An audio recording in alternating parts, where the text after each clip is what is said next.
রাত প্রায় 2টো বাজে। আমাদের গ্রামের শেষ প্রান্তে একটি বাড়ি। ওই বাড়িতে সাকিবুল নামে একটি ছেলে, সে তার দাদার পুরনো বাড়িতে থাকার জন্য সিদ্ধান্ত নিল। কিন্তু সে কখনোই জানতো না সেই বাড়িতে রাতের বেলা কি হয়। সে ঢাকা থেকে এসে বাড়িতে আশ্রয় নিল। সন্ধ্যা হয়ে গেল, বাড়িতে ঢুকলো, কিন্তু আস্তে আস্তে সে রাত গভীর হতে থাকলো। রাত প্রায় আনুমানিক 2টো বাজে। এখন সে রাতের 2টোর সময় ঝড় বৃষ্টি শুরু হয়ে গেল, ঝিমঝিম বৃষ্টি পড়ছে তো পড়ছে।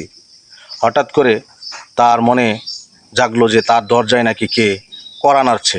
ঠক ঠক ঠক ঠক করে আওয়াজ হচ্ছে দরজায়। সে দরজা খুললো। খোলার পর দেখলো কেউ নেই তার দরজার সামনে। সে প্রচণ্ড রকমের ভয় পেয়ে গেল, কারণ সে গ্রামের বাড়িতে খুবই কম থাকে। কিন্তু সে প্রচণ্ড রকমের ভয় পেয়ে সে আবার শুইতে লাগলো। যখন শুতে গেল তখন কিছুক্ষণ পরেই দেখতে পারলো তার ঘুম আর হচ্ছে না। সে ঘুম আসতেছে না তার চোখে।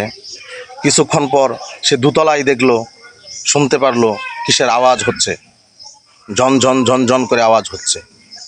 সে আওয়াজের কারণে আর শুইতেই পারলো না, ঘুম থেকে উঠে গেল। উঠে গিয়ে দোতলার দরজা খুলতেই দেখলো ঘরের কোণর ভিতরে এক পাশে পুরনো একটি খাট, একটি আলমারি এবং একটি টেবিল। ঘরের ভিতরে নোংরা পরিবেশ হয়ে রয়েছে। একটা আয়নাও আছে। সে আয়নাটার সামনে গিয়ে সে তার চেহারা দেখতে পারলো। কিন্তু আসলেই চেহারা দেখে সে অনেক ভয় পেয়ে গেল। দেখলো ভিতর থেকে, আয়নার ভিতর থেকে তাকে কেউ নাকি এরকম টাটা দিচ্ছে, হাত নাড়াচ্ছে। অথচ সে হাতই নাড়াচ্ছে না। সে ভয়ে খুবই ভয় পেয়ে গেল। ভয়ে কিছুই বলতে পারলো না। আস্তে আস্তে সে আবার পিছন ফিরে তাকালো। দেখলো চতুর্পাশে ওয়ালে একটা হাতের ছবি, রক্তমাখা হাতের ছবি দেখে সে আরও ভয় পেয়ে গেল। সে আর কথাই বলতে পারলো না। ঘরের এক পাশে লেখা যে এই ঘরের ভিতরে অনেক দিন পর দরজাটা তুমি খুললে, আমি খুব খুশি হয়েছি তুমি দরজাটা খোলার কারণে। তুমি আমারই আপনজন, তুমি আমার কাছেই চলে আসো। সে প্রচণ্ড রকমের ভয় পেয়ে জোরে জোরে কান্না করতে লাগলো। কিন্তু তার কান্না তো আর কেউ শুনে না। বাহিরে প্রচণ্ড রকমের বৃষ্টি হচ্ছে আর জ্বর হচ্ছে। সে প্রচণ্ড রকমের ভয় পেয়ে গেল।